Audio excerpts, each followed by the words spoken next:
This is the Enragé, a show where we take a deeper dive into written works published at the Center for a Stateless Society.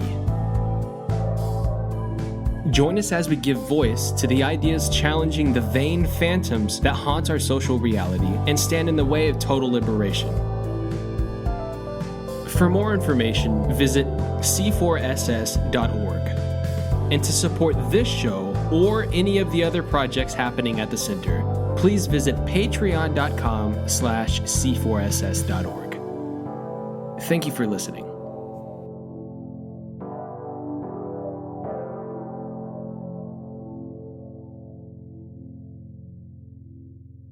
Hello, and thank you for tuning in to the 15th episode of the Enragé. Don't turn off the podcast. I'm not Joel Williamson, but this is still the Enragé. I'm your replacement host, Eric Fleischman, who you might remember from an earlier episode. I'll be hosting a number of future episodes of this show, and today we'll be joined by Andrew Kemle to discuss his article titled Libertarianism versus Psychopathic Dumbfuckery, or The Difference Between Libertarianism and Psychopathic Dumbfuckery. Andrew Kemle is a master's student in political science at the University of Calgary, specializing in political theory, political economy, and comparative politics. His major focus right now is on Jurgen Habermas' conceptualization of the public sphere and the ways in which it does and does not intersect with anarchist political philosophy. Andrew, welcome to the show. Thank you for having me. I'm really excited to be here. It's great to have you. I like your article a lot. Thank you. I actually cited it in a recent piece of mine. Oh, heck yeah. There we go. I can finally start building my citations list. Exactly. How are you? I'm doing okay. It's, with the state of the world and everything, sometimes just getting out of bed is an accomplishment, but it is what it is. Oh, yeah. I relate to that. And on that note, how are you coping with COVID? For any given value of coping, I guess having people around is nice. People to talk to. In the department that I'm at, we're the University of Calgary. We're a pretty tight knit group. So we try and keep track of one another, see how people are doing, and that helps. But it's fingers crossed there's sort of a light at the end of the tunnel and all things. I hope you're doing okay as well. It's been a tough couple of years, but it's crazy that you can already say it's been a couple of years. I was just going to say, time is simultaneously both completely standing still and moving way too fast. And I don't like how both of those things can coexist. Oh, yeah. No, 100%. 100%. So, Andrew, can you please give our listeners a brief overview of your article and why you decided to write it? Sure. The impetus was around the same time in the United States. Rand Paul was sort of putting forward this conspiracy theory that COVID was created, I think intentionally, by the United States government, and of course the lockdowns were some sort of statist conspiracy to restrict our freedom and everything, and they were using this pandemic as an excuse for that. And around the same time in Alberta, which is where I live up in Canada, there was a anti-mask and anti-lockdown rodeo in Red Deer, attended by a ton of people in against the lockdown measures that have been put in place. And our premier had said, well, because of our libertarian political culture, this is kind of expected to happen, and it didn't exactly sit well with me. So the idea, the summary of this article would be, no, there's nothing libertarian about completely ignoring public health measures that try and keep people safe, even if the state is the one that's kind of enforcing them. It's something that if you were truly a libertarian, if you truly accepted even just this thin idea of non-aggression, you wouldn't basically throw away your mask or get right up in people's faces during a pandemic. You would sort of follow these rules of your own accord. And so blaming libertarianism for things like the rodeo and Red Deer is sort of blaming the wrong people. It's not that, it's something else entirely, which is where the whole concept of psychopathic dumbfuckery came. No, absolutely. It's sad to hear that the situation in Canada is not too different to the one in the U.S. I knew that you had the so-called Freedom Convoy going on, and we have our own version of that. But spread quite a bit now, unfortunately. So, yeah, there's a lot of spreading going on these days. Yeah, that's the flip side of globalization, right? Like, it's a great thing. Borders are becoming more porous, but also when stupid people start doing things and news stations pick it up, it's going to inspire other people. And speaking of, stupidity, you pick a pretty provocative and comical title for your piece, Libertarianism versus Psychopathic Dumbfuckery. So the concepts of psychopathy and dumbfuckery are central to your piece. So can you explain what those terms mean to you in this context and what you mean to accomplish in combining them? Sure. To be totally honest, a big part of it is whenever I'm angry, I think I'm Hunter S. Thompson. So it's which is not exactly a good reason to do anything. But basically, psychopathy is more kind of what it says on the tin, right? This idea that you have difficulty, or it's impossible for you to empathize with other people in a way that's more like emotional empathy, like actually caring about people, not just being unable to read people's faces or reading people's faces with some difficulty. That's a whole other thing. More like attempting to capture the clinical term of psychopathy without actually, running any clinical trials to see if that counts in this circumstance. But it seemed like the best way to explain this sort of basic disregard for other people's interests. And the dumbfuckery, kind of the same thing. It's, what's the most provocative way to call someone an idiot, kind of thing, which is not, again, the greatest argument for doing anything, but I hope that I had justified my position before I started using the insults. Obviously, I'm the worst person to judge that. That's up to the readers, but that was kind of, again, that was the intention, was just what's a good way of calling someone an idiot. It's a greght term. I've heard my fair share of interesting terms. Vulgar libertarian comes to mind, but definitely I'm going to be using it myself. Psychopathic dumbfucker. Thank you. I appreciate it. And yeah, it is. When I was writing, and I thought, oh, maybe I could have just used vulgar libertarianism. Oh well, I'm too deep into it anyway. So let's try and coin a new term. Let's be entrepreneurial, right? Absolutely. Can you share some other notable examples right now of people performing psychopathic dumbfuckery under the guise of libertarianism? Yeah, I think so. I think generally, if you're trying to appeal to freedom or liberty, however you want to define it, as justification for you really not giving a crap about other people, I think that you sort of edge into that territory. So, I think about, like the Hoppians out there who think that if someone violates the contract that this collective has signed, that you can say, like, you're a sexual minority or something like that, you're part of the LGBTQA community. If you violate this community's contract on acceptable social norms for sexuality, they can kick you out or kill you or imprison you, which sounds no different to a social contract. Maybe I'm interpreting it wrong, but that's certainly what it comes to mind. And it's justified on the basis of liberty. I would say that's a good example. Kind of in the same realm, anyone who sort of like Walter Block uses the term time preferences the same way the Puritans use the term moral degeneracy. I think that's kind of the same idea, where just because this person has, in their opinion, short time preferences or can't discount time that well, somehow they're lesser, they're not a complete human being or something.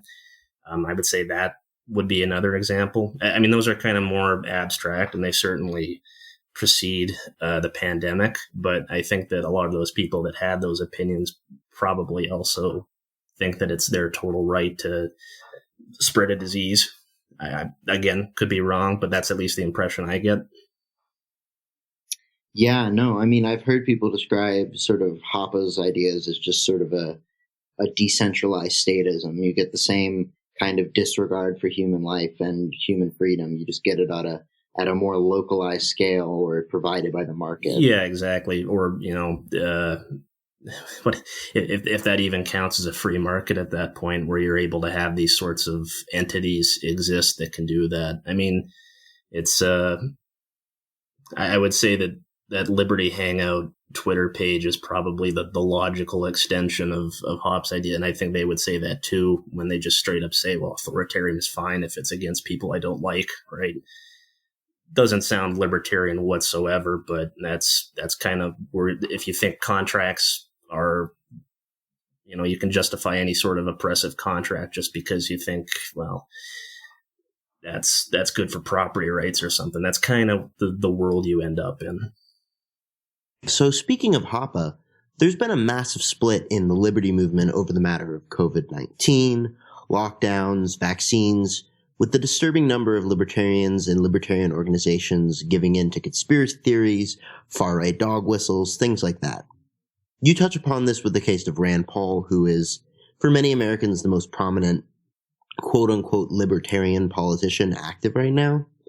Considering the fact that the gap between the left and the right libertarians appears to only expand as time passes, is libertarian unity a lost cause? That's a good question. And I mean, at least at sort of first observation, it might be.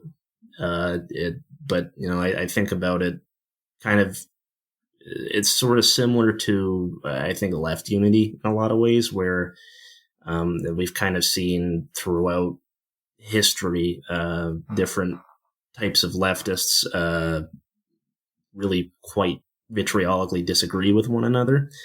And, when you see that, it's sort of hard to think. And I think William Gillis talks about this in an article of his, where kind of the concept of the left is a bit of a fiction, because the left is kind of made up of these not totally compatible traditions. It might be the same with libertarianism too, where there really never was this. The division we're seeing is kind of something that's always been there, and COVID's just kind of this salient issue that's making those divisions really noticeable. Which I guess, then the next question is, is it a bad thing that this gap seems to be growing? Is it bad that we're so different, or left libertarians are so different from right libertarians? If we think, well, right libertarians are, as you say, falling into this kind of pipeline of far right conspiracy theories and dog whistles and stuff like that. And I don't know. We might be harder to overthrow the state and replace it with a non-hierarchical, non-domination sort of society if we don't have backup with right libertarians. But at the same time, we talk about Hoppe. Not really sure I'd want to live in a society that successfully puts in his type of society anyways. I mean, that's something I struggle with a lot, is to what degree are we willing to stretch our hand out to right libertarians? There's certain things that are within the realm of, someone owning individual property, but then you start getting into more and more and more complicated and more kind of disturbing implications of a quote unquote private property society. I mean, there are right libertarians out there that, I don't agree with every point they make, but I think they make some really excellent points. Eric Mack is one person. I've read some of his stuff on, his critiques of G.A. Cohn and stuff like that, who's another philosopher that I really like. I don't agree with everything David Friedman said, but I think that he's made some good points as well. And so, people like that, I think there's a lot of overlap between left and right libertarians, to the point where I think that, with David Friedman, a lot of disagreements can basically be chalked up to, okay, how are we defining capitalism? But then there's other right libertarians, and I'm like, well, I don't know. You're talking about, you might think this is justified, but every time you talk, I just see goose stepping happening in the background. I don't know. I'm violating Godwin's law there, but I think that Godwin's law has completely been shot in the ass the last couple of years anyways, so. Very much so. A lot of the figures, you name, and we're talking about like Rand Paul, like Friedman, they're Americans. What's the state of the Canadian libertarian movement right now? Do you feel like your message might be listened to there? I think it's pretty much the same as the U.S., to be totally honest.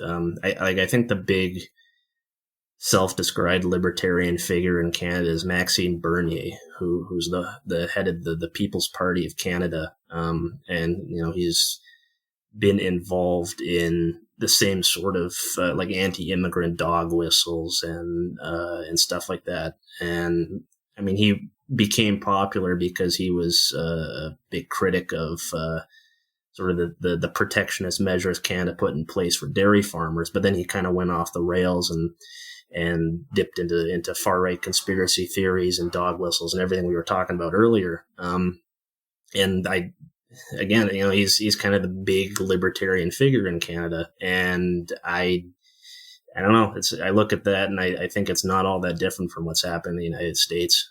I don't actually even really know if there's that many self-identifying left libertarians in Canada, especially because we ostensibly have a social democratic party up here, and like emphasis on this ostensibly because it really hasn't been social democratic in a long time, especially in Alberta, where it's basically a centrist party. But I don't know if the fact that there's been at least a little bit more success, not as much as, say, the Labour Party in the UK, but a little bit more success at getting kind of a working class party in play here, if maybe people are more hesitant to self-describe as a left libertarian. But I don't know. It's an interesting question. I think it's probably a little bit closer to the US, though, than maybe Canadians would be comfortable with. No offense to you guys, obviously.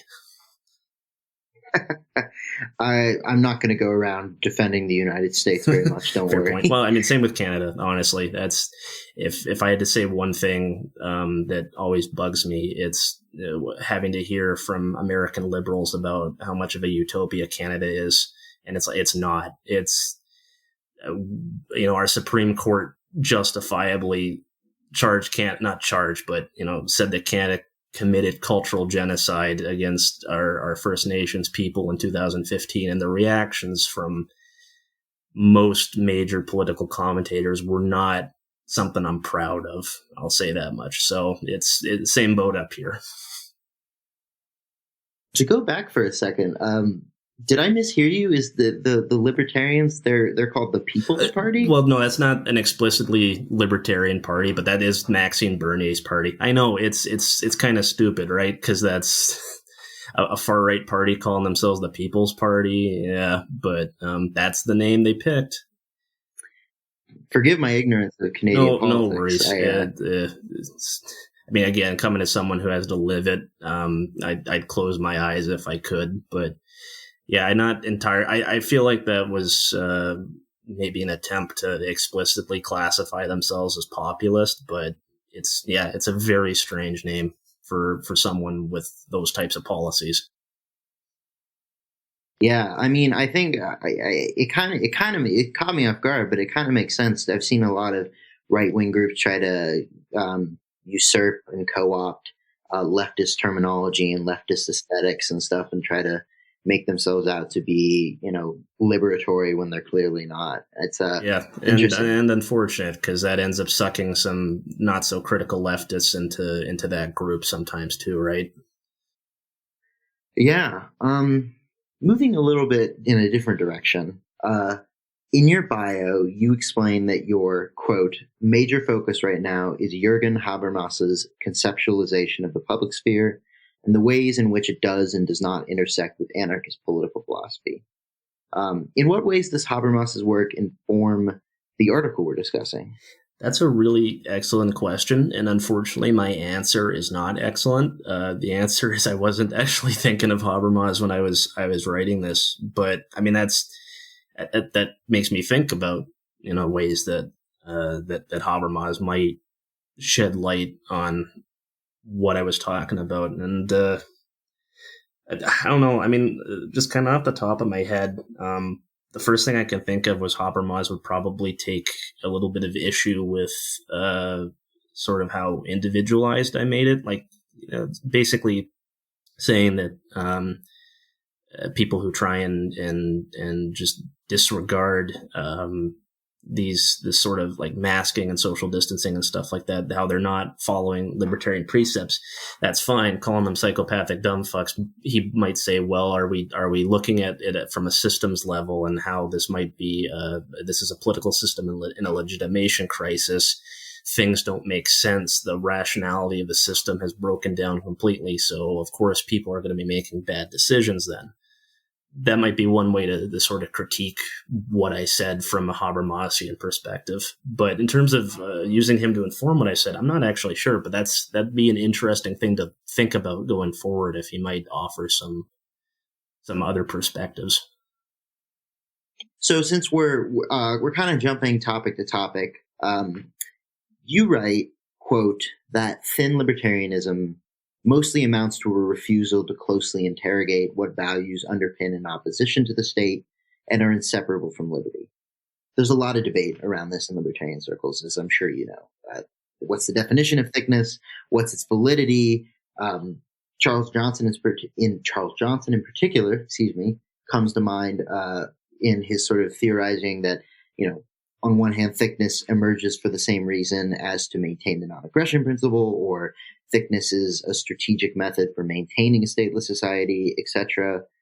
What do you feel is the best definition and most convincing argument for thick libertarianism? Yeah, I don't know if necessarily this is the best definition, but I definitely think that the way that I define it is thick libertarianism is basically realizing that caring about other people as people, caring about their interests, their well-being, is not something separate from liberty. It's if you closely interrogate why you care about liberty, the conclusion you kind of inevitably reach is that other people matter and you should regard them that way, as though they matter. Don't try to dominate them, don't try to exploit them, and not just through some idea that, well,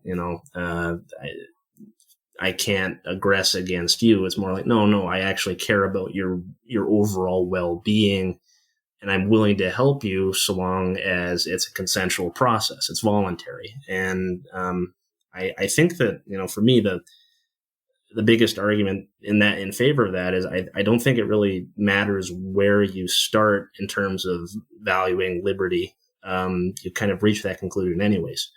If you start from a deontological or natural rights standpoint, and you say, okay, well, self-sovereignty is paramount. People should have exclusive control of their body, mind, their ongoing projects, something like that. Well, then it's inescapable that you need to treat them as though that's the case. What they're doing matters to them, even if you don't necessarily agree with it. And it's a good thing that they're doing something that matters to them. The world is freer when they are doing something that matters to them, that's of their own control and their own volition.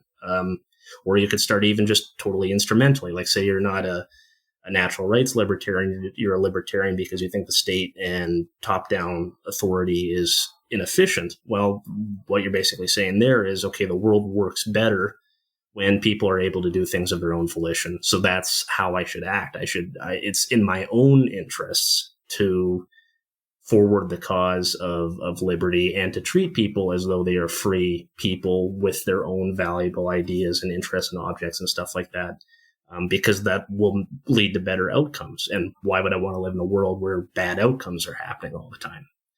So that would be, I'm not entirely sure if that makes sense. That's talking about thick and thin libertarianism is something that definitely deserves, it has its own book, right? But that would be kind of the way I would approach it. Yeah, no, I think that's a great definition. There's a lot of libertarians out there that will, they'll try to maintain a thinness and, be like, it's all about, the non-aggression principle. And it doesn't matter where the non-aggression principle goes. It doesn't matter if it leads to, hierarchy or, authoritarian corporatism, as long as you're within the realm of the non-aggression principle. And I think you're totally on the right track in saying that, the thick libertarianism is about seeing that there are values beyond just the sort of bare minimum. Yeah. Like, don't punch people in the face. yeah, exactly. And and Charles Johnson does, as you say, specifically says maintaining the non-aggression principle just innately leads to these thicker values. But I mean, it just, if you look at, like, say, a dominance hierarchy in nature or something like that, well, the way biologists define it is this idea that, well, that people below you in the pecking order, they're kind of at the whim of your own actions and ideas and stuff like that. I mean, obviously not all animals have dominance hierarchies, but the ones that do, that's kind of the way it works. And it seems to me difficult to avoid aggression in situations where there's a dominance hierarchy. So if you really do oppose the aggression principle, it seems like you're basically saying, no, you oppose any forms of dominance hierarchies, because otherwise that's just inevitably going to happen. People are going to aggress against you if they think that they're able to walk all over you without any repercussions, kind of thing. And I mean, on that note, do you feel that thickness is important to approaching the COVID pandemic from a libertarian perspective? I definitely think so. Yeah. I mean, just solving a pandemic is a collective action problem, right? And it's not only that, I think it's probably a good example of a prisoner's dilemma, where if you cooperate, if everyone is working in a way that prevents the spread and is making sure that vulnerable people are taken care of, that the virus isn't incubating in people and mutating out of control, kind of thing, then the pandemic can be controllable. We can move past it. But if people defect from that agreement, it will affect everyone. It's a pandemic doesn't respect borders, walls, any of that sort of thing. If it's present, it's mutating, and it might find a way to evade any countermeasures we have. So I think that just caring about people and realizing that their lives matter is kind of the first step to cooperating with them and saying, okay, this is what we got to do to control the pandemic. Let's try and find a way to do it before the state decides to intervene and kind of, screw everything up, as states normally do. Yeah, I mean, that's a great point. Libertarians should have taken action so that the state didn't have to get involved. No, that's a really great point. Yeah, Rand Paul's a politician, right? I mean, I find him endorsing conspiracy theories to be just kind of typical action from the state. If it's doing something, chances are it's not going to work out well, because the types of people in positions of power are not exactly people who should be trusted with running society to begin with. So, yeah, absolutely. But you move on from the conversation about thickness in your piece to point out that even under thin libertarian principles, there's sort of a necessity of keeping others safe from infectious disease. Based on this, what do you feel like would be the practical approach to COVID-19 in a libertarian society? Or kind of what we just said, what would be the protocols that libertarians should take so that the state doesn't get involved? Oh man, that's a good question. Well, first and foremost, I think with any successful society, whatever you want to define success as, I guess in this case, a society that doesn't collapse because of the pandemic, just making sure lines of communication between people are clear. If they're, which I think kind of, the libertarian success is happening underneath the state response, kind of, it's people writing critiques of conspiracy theories, trying to put out notices of mutual aid networks, stuff like that, and that's just basically shoring up people's ability to adapt and respond to the situation, and offering aid where they can. I think that's step number one. That nothing else at least keeps society robust.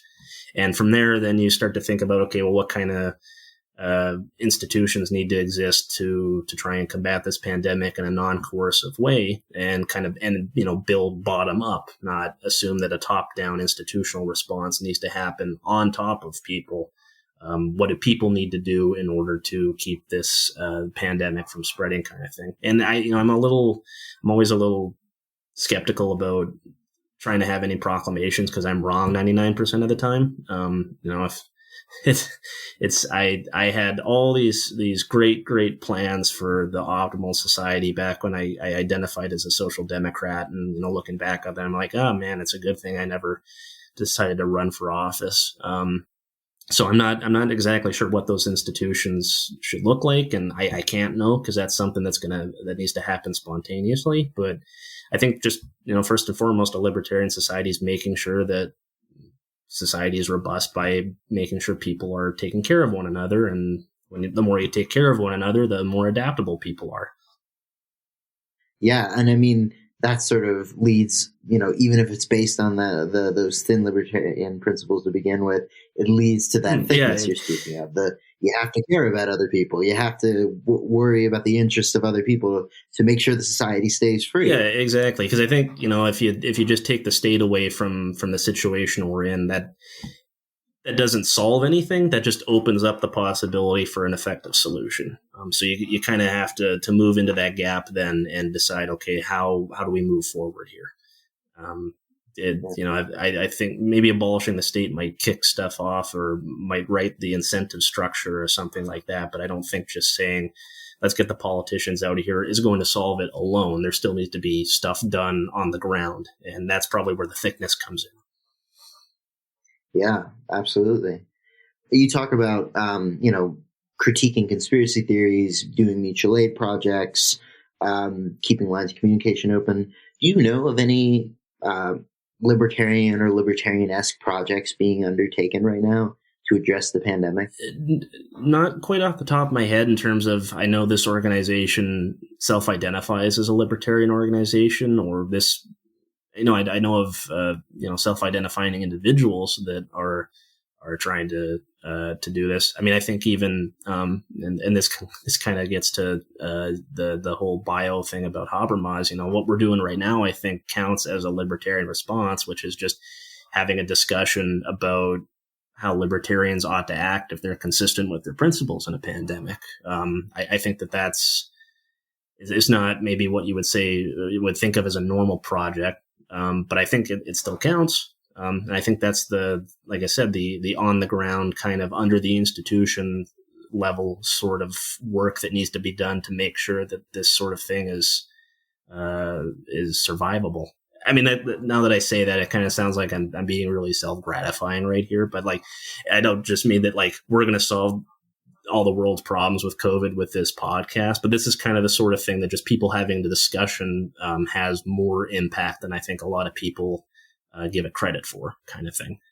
I'm not sure if that answers your question, Ed. Sorry if it doesn't, but that's kind of, I don't know of any specific projects, but I think that this kind of thing counts, if that makes sense. Well, I know that we're going to start making T-shirts now that say "This podcast saves lives." Oh, hell yeah! And it's going to say, it's going to have your endorsement below it. Oh, thank you. Here's my one more kind of long form question before we sort of draw to a close.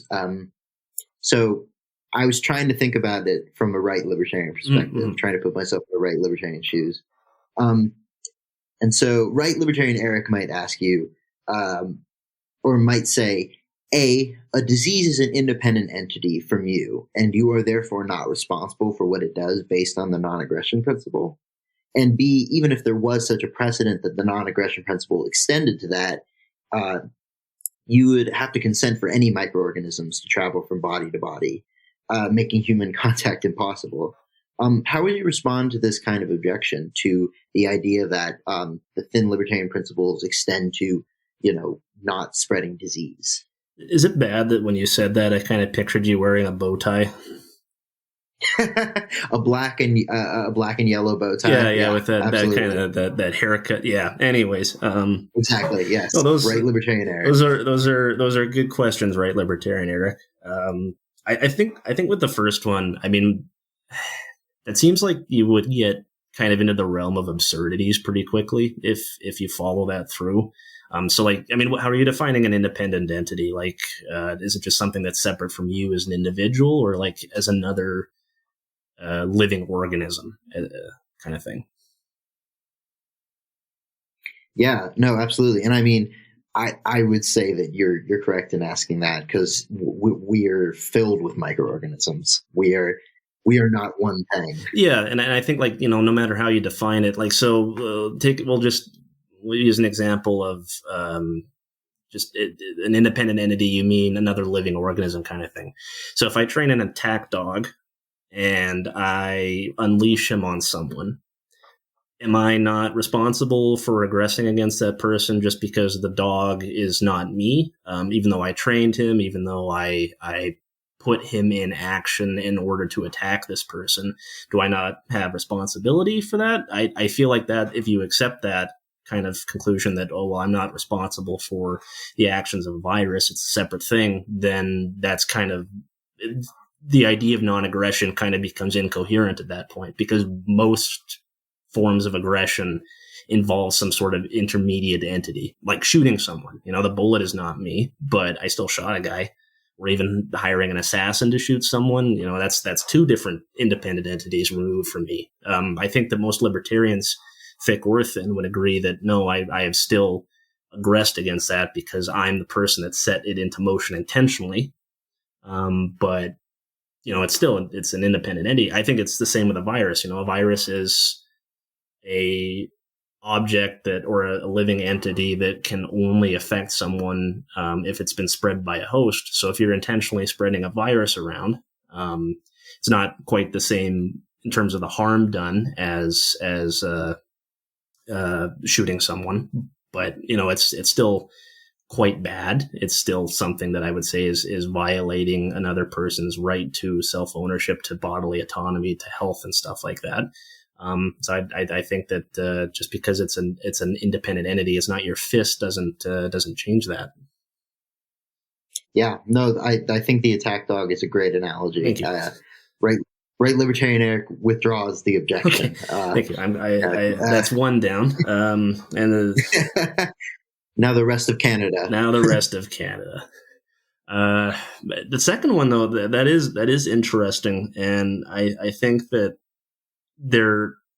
I can think of kind of three potential responses to that. The first one is, I guess, asking, okay, does that actually make human interaction impossible? This idea that we have to consent to every microorganism entering our body. And I don't think it does. I think what that does is it's just the impetus is making sure that we try and get people's consent whenever we're around them. And that's easier when it's a friend of yours, right? Because you know each other, you kind of, it's a lot easier to tell, okay, well, this person had an option to not have me around, so I can kind of assume, but I'll just make sure, I'll say like, hey, I think I'm feeling kind of unwell today. I have a bit of a sniffly throat. I know we had plans. Would you like me to cancel them because I'm not feeling so well? That sort of thing. Just offering consent, which I think most people do anyways, like that whole not feeling well example. I think that's most people just kind of innately let other people know when they're not feeling well.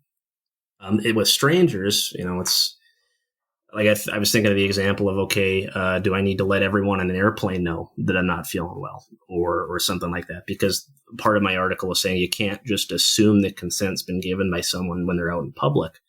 And well, the whole reason you can't do that is because we don't live in a libertarian society, right? People are forced into places and associations and stuff like that because they really don't have any other choice. That's either their boss's edict or there's some sort of maybe cultural norm that they don't agree to that's forcing them under threat of sanctions to go out and do something, et cetera, et cetera.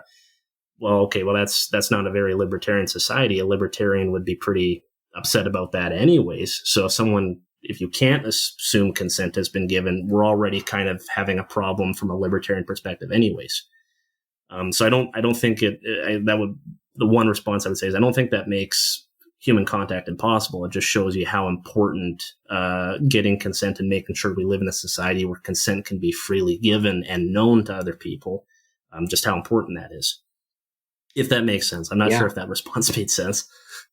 No, that makes total sense. I think, I think it goes back to thickness, or even questions about like the material basis of freedom and liberty, about how there's sort of these structural things that need to be in place for people to actually be free. Yeah. And I think that, I absolutely agree. And how, I know going back to G.A. Cohen, I know he wrote a fascinating article about how even just a strict negative liberty perspective, not having money is still a reduction of your freedom. But this kind of gets into arguments about, okay, in practice, in the real world, is there much of a difference between negative and positive freedom? Positive freedom being the idea to go places, do things that you want. That's a bad definition of positive freedom. But as separate from negative freedom, in practice, is there a separation? And if there isn't a separation, then where am I going with that? I don't know where I'm going with that, but that's okay. I thought I had a point there, but maybe I didn't. But you're right. The material basis of thickness. That's a good pithy way to sum it up. Lost the plot there. Yeah, it's okay. It happens to us all. But I guess, so another thing you mentioned though, a while back, talking about the number of microorganisms we have in our body already. I think that, if you really wanted to sort of bite the bullet on this idea that we're constantly passing microorganisms back and forth, I think what this starts to do is it starts to show that a fully atomistic self, which is kind of the basis of certainly thin libertarianism, but also I think a lot of thick libertarianism, that's not how the self should really be regarded, because there's no physical basis to regard the self in that way. Things are so porous, the boundaries between people, even in just in a bodily sense, where things that affect our personality, our thoughts, the way our body works, pass pretty freely between one another, even when we're not even in close proximity to one another. Well, it's kind of hard to have a coherent view of the self as this isolated, walled off entity then in that case. And if that's the case, then selfishness sort of becomes incoherent to me, because, well, there is selfishness in that case, this idea that you're only working towards the self. You're kind of inherently talking about all these other influences and people that make up yourself. And I don't think you can justify ignoring people's interests in that case, because other people's interests are part of your interests, if that makes sense. So, talking about the transfer of microorganisms, I think that the big challenge there is, okay, can you, in a world where that happens, and it absolutely does, can we actually have this isolated atomistic self? Does that make physical sense? And I have lots of thoughts on that, but for the sake of making sure the podcast doesn't run for 3 hours, I won't share them here. But I'm not actually sure that that's a view that you can coherently hold.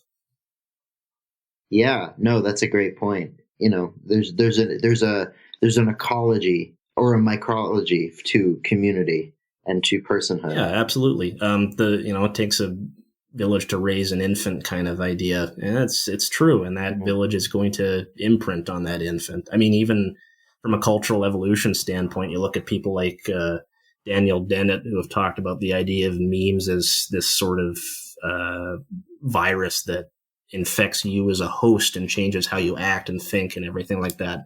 Well, memes come from they're this amalgamation of other people's information as they pass from host to host, and you add your own bits to it. So how can you coherently say, I can clearly stop here, you clearly stop there, we're these very separate entities, when in reality there's always connections? We're a networked organism kind of thing.